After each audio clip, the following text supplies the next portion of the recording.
I don't know. This is like really gut reaction, just like coming off the top rope stuff today. Didn't have time to like rewatch the game or even read any of you guys' reaction. I like to synthesize as much as I can. So I'll be curious to hear Wes and Chris's raw thoughts, not after 2 days to kind of, filter everything out. We're going to get into it. This is exciting. After 2 days, Wes and Chris, they go scream into the void after a while, then they come in composed. Right.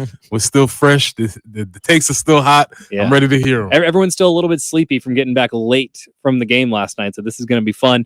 Before we get started, give you guys a chance to win some money. It's time for your chance to win $100 and qualify for the $25,000 grand prize in our $25,000 signing bonus contest. Just text the following national keyword to 95819. Your national keyword to text is wage, W-A-G-E. Earning a wage or waging a war or both. Wage, verb. W-A-G-E. Text that national keyword to 95819. Standard text messaging rates may apply. Please don't text and drive. The $25,000 signing bonus contest on 107.5 The Game. Very quickly, Chris told us his spelling bee story yesterday. I can't remember who it is now, and I forgot to get back to it yesterday, but somebody texted in, said that he also lost his, elementary school or middle school spelling bee. Well, y'all both looking confused. Not on Buckboard. Oh, that's what I thought you was gonna say. But he said he didn't ask for the definition. And I'm sitting here thinking, like, why would you ever ask for the definition? It's not going to help you. But he said he lost on the word sword. Chris, can you spell sword for me? Well, which one? S-O-A-R-E-D he or spelled S-W? He spelled S-W-O-R-D. Yeah. And it was S-O-A-R-E-D. That's a dirty trick. Today I learned. What is S-O-A-R-D? I was today years old. Like you soar on the wings of eagles. Like you soar. Soared into the air. Yeah. Yeah, you soar, like fly. Soar. Oh, okay. S-O-A-R-D. All right. Okay. I thought y'all would bring up a whole new word I never heard of before. I was like, what? English is very confusing. It is kind of a weird language. I saw like a kind of an example sentence though, and it's like English. What was it? It was like English is it's like it can be a really easy language to learn with tough and thorough thought though. And it was like all these different sounds for THOU, tough, thorough, thought though, something like that. That's why it's always mad respect for anybody that has English as a second language, because if you can, this is a beast. Couldn't do it. It's a beast for sure. Yeah. I have a follow-up. This morning I was cracking up because I was trying to find something on Twitter. Just randomly something popped up about not a butt board, but a butter board. I could have spelled that correctly. Apparently that's a new thing. What's a butter board? So it's kind of like a charcuterie board, but instead, so it's this literal board. Preston's head about to explode. He's about to Hulk out over here, I think. It's a board, and it has like this really good looking like whipped butter on it, and then you can just add different things like, chili oil, onions, whatever, and then you take bread and you like dip it onto the board. I'm not a TikTok person, but I dip my toe in it, and all I see are these butter boards. I'm trying to figure out if like Big Butter is trying to poison us or something. What is going on here? Big Butter is definitely at work, because my mom texted me the other day and she's like, there's going to be a butter shortage. And I'm like, the only reason there's going to be a butter shortage is because someone said there's going to be a butter shortage, and then everyone's going to go buy all the butter, and then there's going to be a butter shortage. Well, now the butter boards are going to be the new thing. That's crazy. That to me seems like an oxygen bar. Like what you just put butter on something. You just breathe air. Why do you need to? Oh no, butter is good. I love butter, but if you're gonna make a board, it's cheese, it's charcuterie, it's meats, and I don't know. You should look up some pictures of these. I would eat it. Yeah. I mean, it's just everywhere. Customized. That's fun. Anyway, I really want to get. I saw also, not that I have TikTok, but people send me stuff. One of those like hand butter cranks. It's like just a little top for a mason jar, basically. And you can make your own butter, and it comes with these paddles, and you can shape it, and it looks amazing. It's like ASMR. And what was that thing you were telling me about?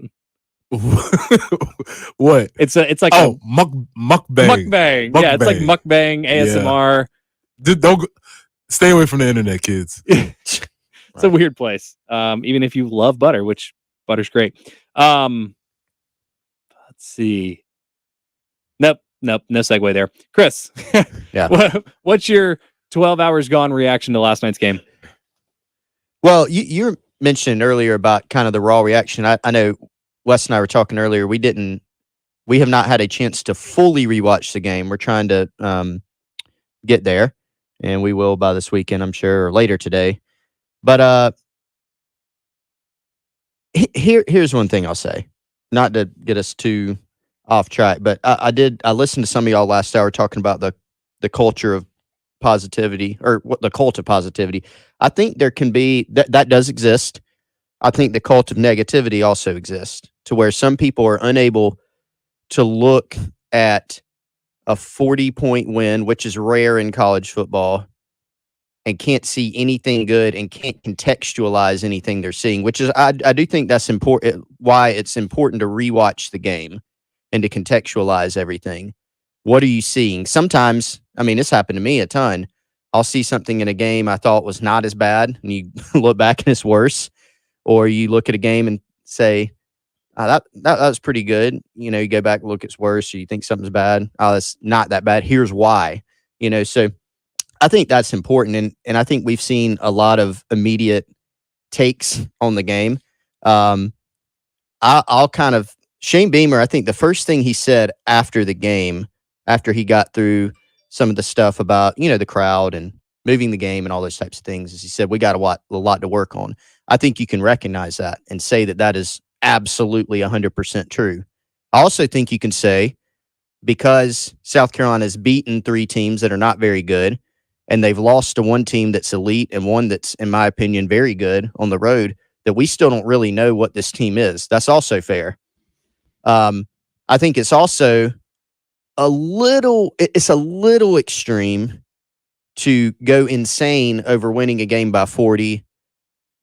And because if you're not contextualizing what were they trying to do offensively, what did they do, and then you kind of lose sight of the fact that they punted one time, and that's not saying the offense was great, right? But they punted one time. You can say that, and also say, this could have been a lot better. And then they had 2 interceptions that were a little bit. I mean, one of them bounced off a guy's hands, and one of them bounced off a guy's hands / the ground. Mm-hmm. And that's really it. Right. Other than that, they punted once. So we could say, well, why'd they call this on 3rd and 4? Well, SC State got a penalty that gave them a 3rd and 4 instead of a 3rd and 9. You know, I think it's a little bit extreme in some cases. Can I ask you something real quick? Yeah. And sorry, I know Preston and he had something on that, but Carolina didn't punt against Charlotte, and they punted one time against SC State.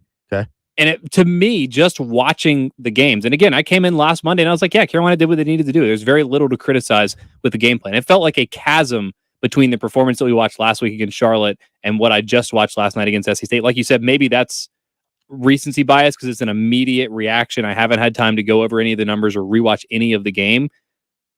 But it didn't feel like they only punted once last night. It felt a lot more sputtering than Charlotte. Right. And you know, I do think the eye test matters, but you also have to look at what is if we want to bottom line everything, which is, I mean, at the end of the day, that's what it's all about.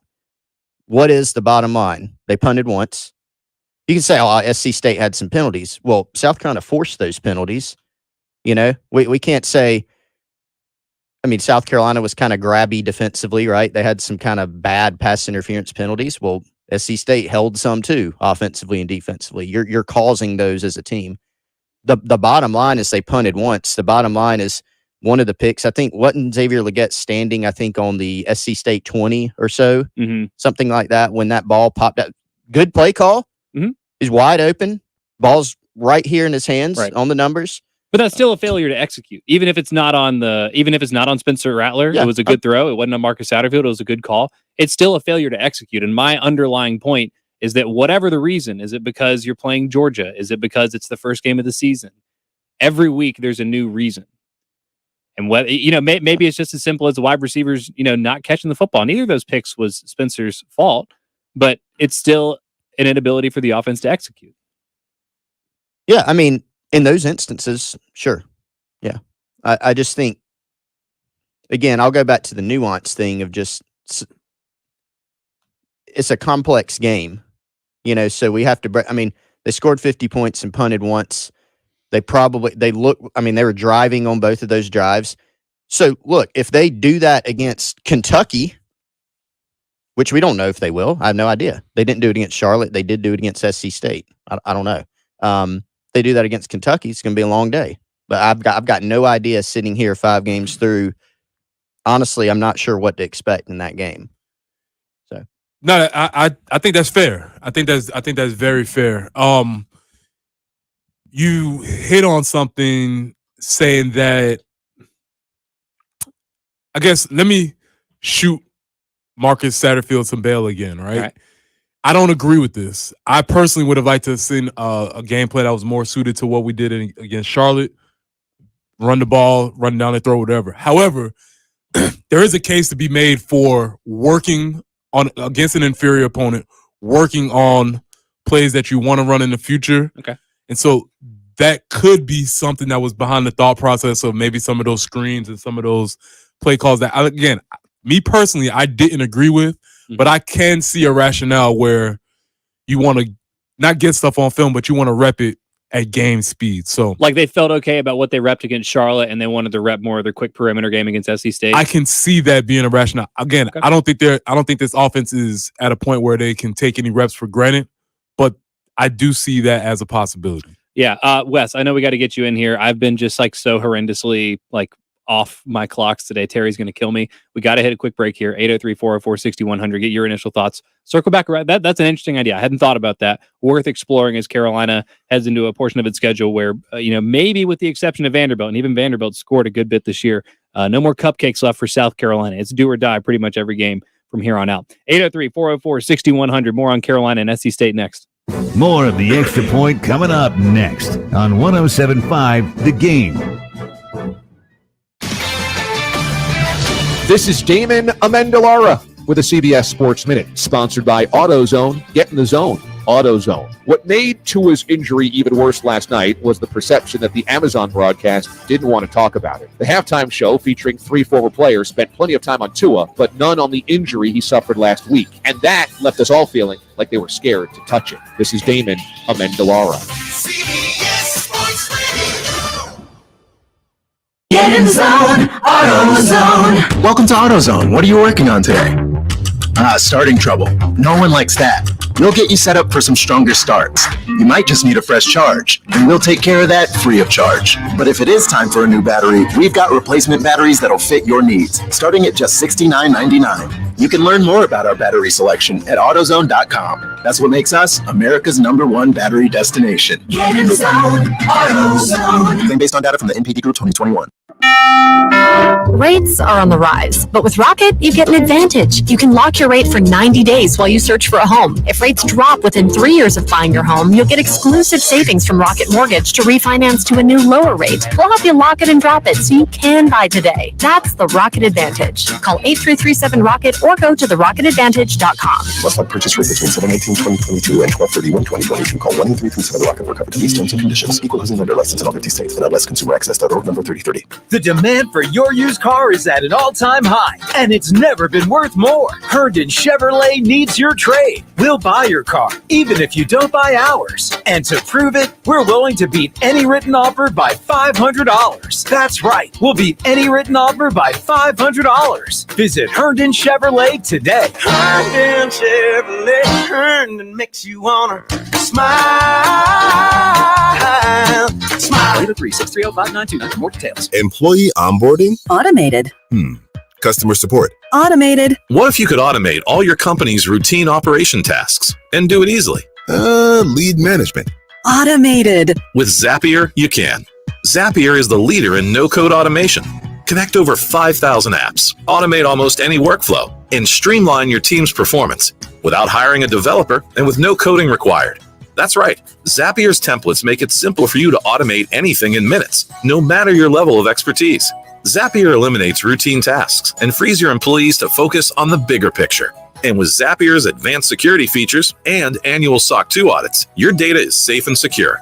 See why thousands of companies, including Slack, Salesforce, and HubSpot, trust Zapier to automate their businesses. Even complex tasks? Automated with Zapier. Try Zapier for free today at zapier.com/radio. That's ZAPIER.com/radio. Zapier.com/radio. Life matters. On a freezing Christmas Eve, George Washington led the tattered remnant of his colonial army across the Delaware.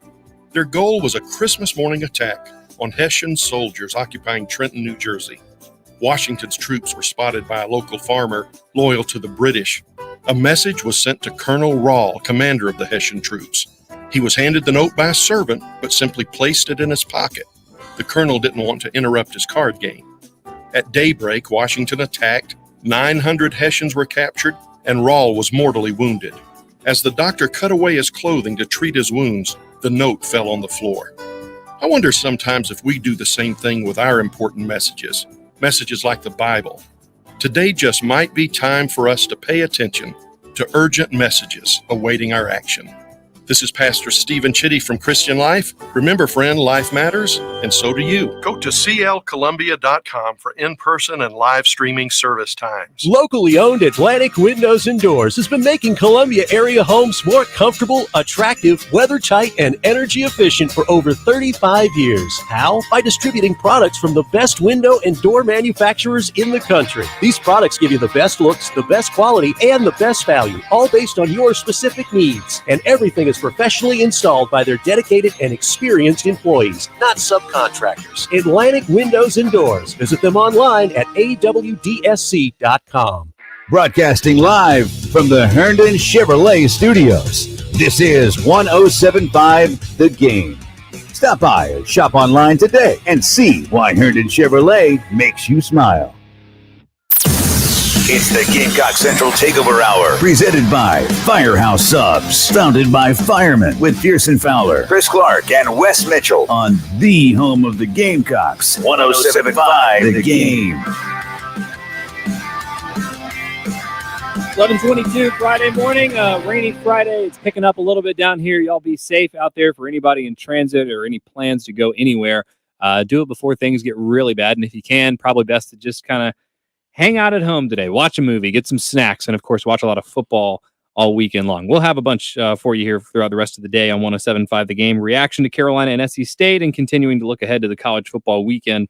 Before we circle back to an interesting idea that Preston and Chris were talking about in terms of what South Carolina might have been doing last night, less for the purposes of the result last night and maybe more with one eye on the rest of the season, I do want to get Wes's immediate reaction, 12 hours removed from the end of the game. What'd you think? Yeah, and that's kind of the direction I'm going to go as well.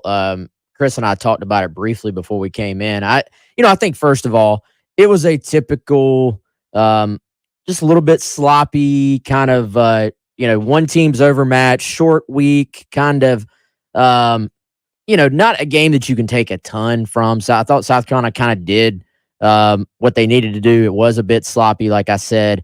And, I think it was kind of from a score perspective, it kind of played out the way you thought. You're coming right down to that final score being what puts it for the gamblers out there, either over the top or underneath the I'll say the spread and the over-under right down to the wire. Yeah, so it was kind of right on what at least those folks in Vegas anticipated.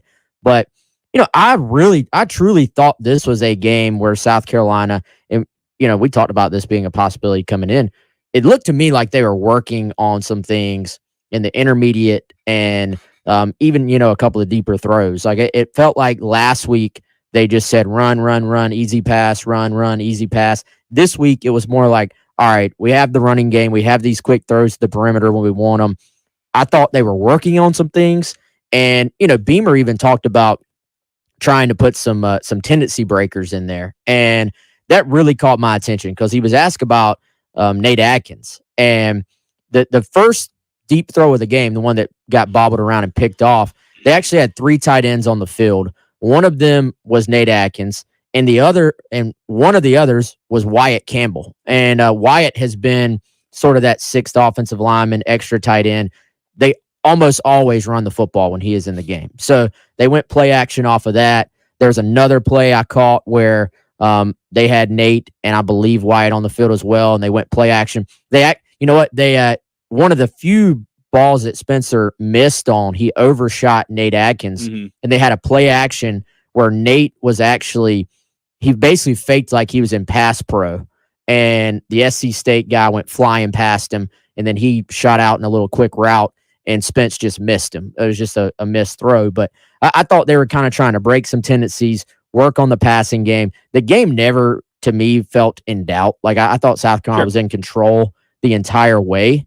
So to me, I think you look at what you did against Charlotte and you say, yeah, you worked on the running game. You kind of tried to figure out what you do best in the running game. I looked at this and, going back, I have watched the first half already. Aaron Murray kept saying himself, like, go let Spencer Rattler throw, let him continue to work on timing with these wide receivers. And generally, your color commentary guys have had some off-the-record conversations with the coaching staff before the game as well. So when he's saying that, I'm wondering if that thought wasn't, he didn't explicitly say it, but I'm wondering if that maybe wasn't put in his head by the staff as well. It just looked to me like they were trying to throw the ball and just work on some things a little bit more because they knew, hey, if I miss on this throw, I still can probably finish this drive. I can still probably get another down. Basically, I can get a first down and then go back to working on some things. Well, I'm glad that you brought that up, and I appreciate that in terms of the tendency breakers. The Wyatt Campbell looks, but passing, the play action and hitting Nate Atkins. Those are the things. If that's what Carolina's game plan was, it would make sense, and I would appreciate seeing that because I think we can all agree that that's an area where South Carolina really needs to improve. Here's the problem I have with that, though.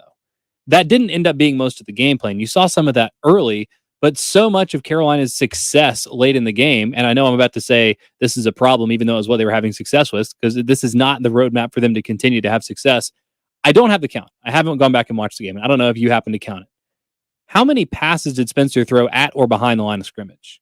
We know he can throw those. We know that through 5 games, that's been a pretty ineffective part of Carolina's offense. So maybe you want to improve that. But if you're worried about Spencer Rattler hitting the deep ball, throwing intermediate routes, throwing just some more interesting route combinations at opposing defenses, I just continue to be mystified at Marcus Satterfield's apparent obsession with throwing balls at or behind the line of scrimmage. It must have been half of Spencer's attempts in the entire game. Yeah, and I don't have the numbers up. I mean, but those were some of their most successful plays the last 2 weeks. Sure. I mean, against the 2 worst defenses they'll see all year. Yeah, but I mean, I feel like you're kind of going to both ways it if you say that. But it didn't work against Arkansas. It didn't work against Georgia, and it didn't work against Georgia State. So the sample size that we've seen against reasonably talented opponents, it hasn't worked. So you're not going to work on those things? No. There's a lot more you can do on offense. You're banging your head against the wall. There are so many things that you can do, and Carolina has done things that have worked at times. That's not one of them. Carolina doesn't have the athletes to beat other teams in the SEC horizontally. We've seen that for 2 years now. Okay. Go ahead. No, I feel like the last 2 games were about South Carolina trying to figure out what they can do well, and B, trying to work on the things that they want to do well but need to improve on. And this is a team that coming into the year wanted to, I would say, pride itself on its perimeter blocking. And then I believe probably internally was a bit embarrassed about the job they did, especially starting off the year, game 1 against Georgia State out on the edge. So I think a lot of that, the last 2 weeks, I think this is part of what they want to do. Like if you can block on the outside, those are easy yardage plays for South Carolina, for any team, really. So I think that is part of what they want to be offensively. Like, you don't have to like it, and you don't have to think that it works as well as something else. But I think for them, that is part of what they want to be. So I think that was part of the game plan these 2 weeks, is to kind of try to drill down on what you're going to be as an offense. We will see if they are successful doing this against SEC teams, but I don't think, looking at their personnel, that they're a team that's going to be more successful saying we're just going to drop back straight up, throw the football down the field, and put this game on our offensive tackles to block SEC linemen as a downfield passing team. Like, you do have Spencer Rattler. You did bring him in as, the guy, but if I have one takeaway, it is that this is not an offense that's going to be able to just simply drop back and throw the football down the field and expect to have good protection. Like, I'd much rather throw the ball out on the perimeter and hone in on that ability on those plays than I would ever think they're going to be successful consistently throwing the ball down the field. 803-404-6100. Love Chevy phone line, text line, and you can get all of us on Twitter too, at Pearson Fowler, at Coach P Tweets, at Wes Mitchell GC, at GC Chris Clark. Plenty more reaction to Carolina and SC State next. More of the Extra Point coming up next on 107.5 The Game. High school coverage on 107.5 The Game is sponsored by Love Chevrolet. You want to remodel. Actually, you need to remodel. I'm Eddie Springer of Trey-Cal Builders, and with us, remodeling is easy. Whether it's your kitchen, bedroom, bathroom, or even the whole house that needs an upgrade, at Trey-Cal, we'll help you every step of the way. We do first-class work quickly, cleanly, and affordably. Call 360-8211, 360-8211, or visit TRECALbuilders.com. Trey-Cal Builders, quality from start to finish. Festivals, football, flannels. Some say fall is their favorite time of year. And this fall, there are now updated COVID-19 booster shots designed to help protect against COVID-19 variants. If you've had your primary series, schedule an updated COVID-19 booster shot appointment as soon as you're eligible. And don't forget to enjoy the foliage. Sponsored by Pfizer and BioNTech. O'Reilly! Count on the professional parts people at O'Reilly Auto Parts to recommend the best products for your vehicle and budget. Get maximum cooling system performance for 10 years or 300,000 miles with peak long life universal pre-mixed antifreeze and coolant. Now just $3.99 after mail-in rebate. Limits apply. Stop by O'Reilly Auto Parts today or visit O'ReillyAuto.com. O'Reilly Auto Parts. Prescription products require an online consultation with a healthcare provider who will determine if a prescription is appropriate. Restrictions apply. See website for full details and important safety information. Subscription required. Refund available for 60 days after purchase. Guys, want an effective, affordable way to get ED medication 100% online? Whether you're looking for Viagra or Cialis, or generic medications as effective as Viagra but 90% cheaper, you can find it all through HIMS. HIMS is your go-to for doctor-trusted treatments to help you treat ED. Get ED treatment for as low as $3 per use and save up to $1,000 per month with generic for Viagra versus the brand name at 4hims.com/radio. If prescribed, your medication will be shipped to your door in discreet packaging. Do it all online. No in-person appointments. Get hard results with HIMS or your money back. Go to 4hims.com/radio to get your first visit free. That's 4hims.com/radio to get started free. FORHIMS.com/RADIO. Zero-Res Carpet and Air Duct Cleaning, the most trusted and reviewed cleaning company in town. Take advantage of their fall sale going on now. Get 3 rooms of carpet clean for only $119 when you mention me, Bill Gunner at 107.5 The Game. Easily schedule your cleaning online at ZeroResColumbia.com. Schroeder's Towing wants to remind you that the game isn't over, even after the final whistle. Yeah, how about that turnover? Oh, yeah. Or not turning over. I guess it's a bad time to bring up the false start. Schroeder's Towing always has your back, every day and every game day. When the final whistle blows, we're ready to tow. The fastest response comes from the most trusted and reliable name in towing. Schroeder's Towing, the best hookers in town. Schroeder's Towing, the best and fastest hookers in town. Hey, y'all, Jay Phillips here from my good friends at Dan's Fan City in Harbison. Ceiling fans don't sound like something you think about a lot because you don't really need to, but when you've got good ones, they work so well, keeping energy costs down and your comfort level up. All kinds of fans at Dan's Fan City, big to small and quiet. Quality fans. They have accessories and light kits, fan blades, and more. Stop by and see them soon. Harbison Boulevard next to Total Wine, or call Dan's Fan City 781-FANS. You'll be glad you did. It's the Gamecock Central Takeover Hour. Presented by Firehouse Subs. Founded by firemen with Pearson Fowler, Chris Clark, and Wes Mitchell. On the home of the Gamecocks. 107.5 The Game.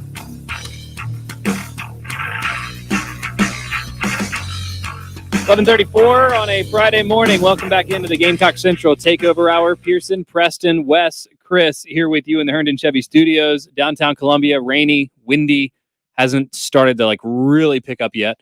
But y'all go ahead and get somewhere safe and comfortable with lots of snacks before it is supposed to start a little bit later on this afternoon. Plenty more thoughts on South Carolina and SC State, and I do have an exercise for all you guys. Not even necessarily to complete today. You can take the weekend if you need it, but looking for one word to describe South Carolina's offense. One word. It can be amazing. It can be unique. It can be bad. It can be anything. I'm not trying to taint the jury pool. If you think that what you see South Carolina doing offensively is interesting or, like I said, unique or creative, that can be your one word. Whatever your one word is, you can hit me on Twitter or you can get us in the text line. Before we dive back in, Wes, though, has a great recommendation. If anybody needs to move, which everybody needs to move at some point, and a lot of people dread the process, but you don't have to. Yeah, go give a shout to our friends at Gamecock Moving. That's at GamecockMoving.com or 803-814-3569. You can text that number as well if you'd rather do that. Residential and commercial moving services. They are licensed, bonded, and insured. They're able to help you move anywhere in the state of South Carolina, and they can assist in coordinating your out-of-state moves as well. Importantly for you, if you're a Prisma Health employee, a college student anywhere, active duty military personnel, or for everyone listening, if you tell them that you heard about them on our show, you will get a discount for their moving services. And again, I've personally experienced Gamecock Moving. They will literally come out, pack up your stuff. This is what we did. They packed us up. They took it in the truck. They unpacked it. They put it exactly where we wanted it. And we were literally able to watch the South Carolina-Arkansas game the same morning that we got everything moved, which is very, very convenient. So again, GamecockMoving.com, 803-814-3569. All right, a few more recommendations rolling in the text line and the Twitter feed, so y'all keep it coming. One word to describe South Carolina's offense. In that vein, I like sincerely apologize because we have to keep having this conversation, but it continues to be worth it to ask the question. Carolina ran the ball against Charlotte. They went with a little more of the quick perimeter passing game. You know, Wes and Chris and y'all made a very good point. Maybe this is something Carolina wants to be a part of its offense. Maybe it's something they feel like needs to be a part of their offense. You're exactly right. Carolina's not going to be able to pass protect for long against the best pass rushes in the SEC. We've seen that. What is the line between continuing to work on something that you want to be a part of your offense and acknowledging maybe this is just not what we're good at? When do you jump ship on any piece of your philosophy, offense or defense? I don't know, but you have to call some play. Like, you have to go run an offense. Like, you don't get to just eliminate everything. Like, oh, we're not good at this, so we're not going to do any of this.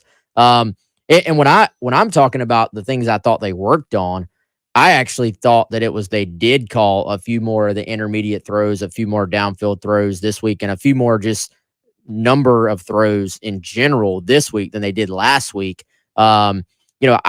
I thought really the last 2 weeks they've thrown the perimeter stuff quite a bit. Like I looked at that against Charlotte as kind of being an extension of the running game. Like this is kind of what we want to be right now. I felt like they honed in on a couple of specific running plays and running them out of different formations and different looks, but they were probably very similar in how they were repped as far as your offensive linemen, your lead blockers, your tight ends, all those guys. So I think we got a feel for some of what they want to be on offense, but they will continue to tweak things. I haven't watched the second half yet. It felt like, just from what I could tell, watching SC State was in a ton of zone. Like they were just kind of playing off coverage on the edge. Looked like lots of cover 3, lots of cover 4. Even if they were in some type of man coverage or matchup zone, they were playing off the receivers. So that did open up a lot of just underneath stuff for easy throws out there. So that could have been part of it as well. And, some of these plays, it's just, you talked about, the lack of execution on the interceptions, especially the second one. Mm-hmm. It's third and long. They're in some type of zone. I think it was a cover 3, but they're off. They're playing off coverage. The call is great. The execution, other than the drop, is great. And it was the right call against the right defense. Everybody else did their part, and then it just gets dropped. Mm-hmm. I look at that as just a physical error, which you can live with that. To me, I don't know, as I'm sort of thinking through it, I don't know if I lump that in necessarily. It is a lack of execution. Don't get me wrong. I'm not trying to talk out of both sides of my mouth. I don't know if I lump that in with the same lack of execution as just guys don't look like they know where they're going. Mm-hmm. Guys don't look like they understand the offense. Guys look confused. To me, if a guy just misses a pass. He just physically makes a mistake. That feels a little bit different than it's just discombobulated and just looks off. Yeah, and I think the past 2 weeks, we have all said our expectation was that Carolina would keep it simple, right? And that was a fair expectation. So it's kind of like after this game, they did that. So what's the disconnect there? They kept it simple. Wes pointed out how much zone and kind of maybe a bend but don't break style SC State played. It wouldn't have made a ton of sense if the staff would have said, let's start chucking it down the field. Screw it. If it's there, you take it. You don't need to. You are on I know it's SC State. I get that.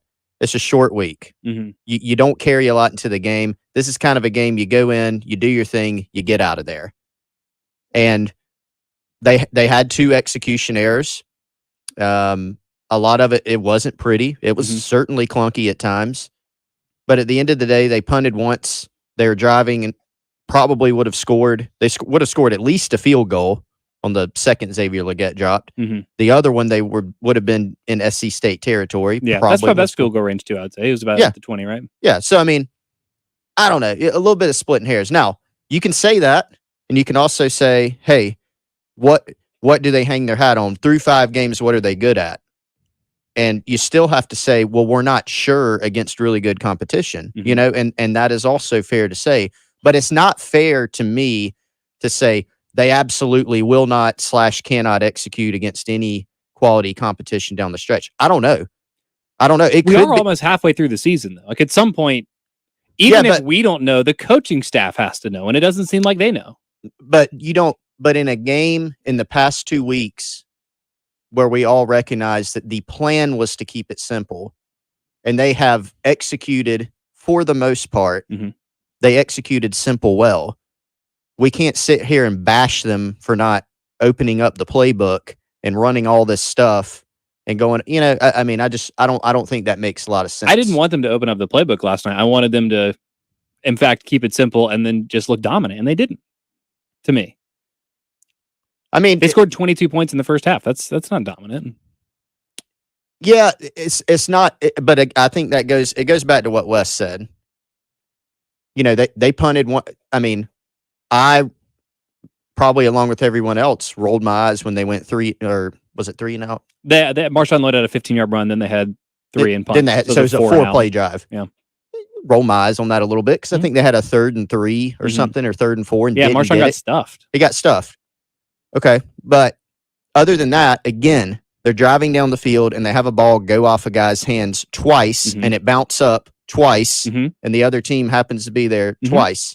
That's not what is the coaching staff doing on this game plan. Right. It is different. It's okay to separate those things. So if let's say those plays don't happen, I know this is getting a little dangerous and slippery slope. South Carolina scores 64. Is that enough? Is 64 points enough? Again, it's to me about what it looks like. And here's the difference for me. Against Charlotte, it wasn't so much about the big plays. It was nice to see Carolina pop a couple of those, especially in the running game. But it felt like Carolina, and I don't have the number in front of me, the number of negative plays that South Carolina had against Charlotte last week was very, very little. And it felt like Carolina had a lot more negative plays last night. Like I said, I'll have to go actually look at the numbers, but it's the negative plays that I'm looking at as much as the explosive plays. Carolina should have been able to 5 yards a carry every single time. They got there. Marshawn Lloyd averaged, just under 8 yards a carry for our buy or sell, which we'll come around to. But it was a big run and then stuffed. Carolina shouldn't be getting stuffed. They shouldn't have the negative plays against SC State. And again, the turnovers are part of that. South Carolina's turned the football over more than anybody else in the SEC. 12 turnovers. And that, honestly, is probably what we should be talking about as much or more of. What's your 3rd and 4 call? Right. You know what I mean? But that's the problem. So yes, it's like Xavier Legette. Is he going to drop that pass every single time? No. Has he made that catch 100 times before in practice and, throughout his life? Absolutely. But it's still a failure to execute. And just because it's not on Marcus Satterfield doesn't mean we can't talk about it as a valid criticism of the offense. The play call has to be right. The execution has to be there from the offensive line and from Spencer Rattler and the receiver. If one of those things isn't working, I don't care what the explanation is. I don't care if it's incidental or, just poor execution or whatever. It's not working. Yeah, and all of that is encompassed. I think the turnovers are an issue. Another issue that I've been trying to diagnose is that, to me, the two best receivers are Jalen Brooks and Juice Wells. Mm-hmm. I think that's very clear by the performance that they've had and the statistics that they have. And it doesn't seem as if the reps that these guys are getting equals their productivity. Right. And so at some point in the season, it has to come to a point where it says, all right, I know we wanted to play everybody. I know everybody was trying to get reps, but these are the best players, and these are the players that we're going to go to. We've seen that sort of happen with Marshawn at running back. We've seen the herd sort of thin out with that. I would like to see that happen in those other positions also. I mean, Marcus Satterfield told all of us very candidly a couple weeks ago there are no plays in the playbook specifically for Juice Wells. I don't know if they have changed that. It would be worth asking, I think, next to media availability. But or Jalen Brooks. Or Jalen Brooks. Because those are the two guys who are consistently getting open. Right. And when they have an opportunity to make plays, they've made plays. I'll be curious to see if they've made those adjustments. It doesn't seem like, based on what we've seen in the last 2 weeks, that's necessarily been there. Now, again, you give those guys credit for succeeding the way they have in the flow of the offense. But I think if you're going to try to shoehorn touches into guys, those are the guys that have earned it through the first 5 weeks of the season. Yeah. Oh, go ahead. And I wouldn't even say shoehorn and touches. I just want them to get the majority of the reps. I want them to be on the field the most of the time to have those opportunities. Right. And so if you're not on the field, it's going to be tough to get those opportunities. Two quick things. There were, and again, this is where I need to go chart this. There were a few short, perimeter passes. So I guess, that's another conversation. But there were a few quick throw it out there to Antoine Wells, Juice Wells last night. There were some of those. So I suppose that would count as something like that. And also, just for some context, I don't know, I'm not arguing one way or the other here. Last night, Juice and Jalen, both 32 snaps. South Carolina had 61 snaps in the game offensively. I think there are a lot of different reasons for that, but 32 snaps each for those guys. Josh Vann, 26, Leggett, 22, and Marion Brown had 22. And then you had Joyner actually got in later in the game for 12. And then Peyton Mangrum, 6, Corey Rucker, 4. With their production, if you can put their snaps to their production, it should probably be more so along the lines of 40 for Jalen. Out of 60. 40 out of 60. Yeah. It should be 2/3 instead of 1/2 of what it seems like. Right. To this point, Josh Vann hasn't played to the point where he should get that many snaps. I think that's fair. 803-404-6100. Any final thoughts that you have on Carolina and SC State? Y'all let us know in the text line or the Love Chevy phone line, or get all of us on Twitter at Pearson Fowler, at Coach P Tweets, at Wes Mitchell GC, and at GC Chris Clark. The Halftime Show with Jay, Terry, and Tommy. Noon to 3. On your home of the Gamecocks. 107.5 The Game. Football season is upon us, and there's nothing better than watching your favorite team with company in a clean home. With over 1,800 Google reviews and a 4.9 star rating, Zerorez Carpet and Air Duct Cleaning is the most highly reviewed cleaning company in the Midlands. Their patented no residue cleaning system gets your carpets, rugs, and upholstery insanely clean. Take advantage of their fall sale going on now. Get 3 rooms of carpet clean for only $119 when you mention me, Bill Gunner, at 107.5 The Game. Easily schedule your cleaning online at ZerorezColumbia.com. Whatever you have planned today, cancel it. Labor Day savings going on now at Galliana Kia on Greystone and KiaColumbia.com. Unlike other dealers, we're selling new Kias below MSRP. Just go to KiaColumbia.com and see for yourself. New 2023 Kia Forte LXS, just $19,990. All new 2023 Kia Sportage LX, lease for just $259 per month. Plus, Galliana Kia will take any trade-in in any condition, even if it's not paid off. Don't make $1,000 mistake. If you want exactly what your trade is worth and a new Kia below MSRP. Gotta go to Galliana. Labor Day savings going on now. The sooner you come in, the more you save. At Galliana Kia on Greystone. I-126 Zoo Exit in Columbia. Call 779-7300 or KiaColumbia.com. Forte stock number 3K1511. Sportage stock number 3K3037. 36-month lease, $39.99 to its signing. Plus tax tag includes $225 closing fee. No security deposit. Negative trade equity financed in new loan. Subject to lender approval. Expires month end. If you have an IRS problem, getting accurate legal advice could help get all this behind you right now. Hi, I'm local attorney John Ecton with the Ecton Law Firm. To get the best results for our clients, we stay on top of the law and the IRS rules and regulations.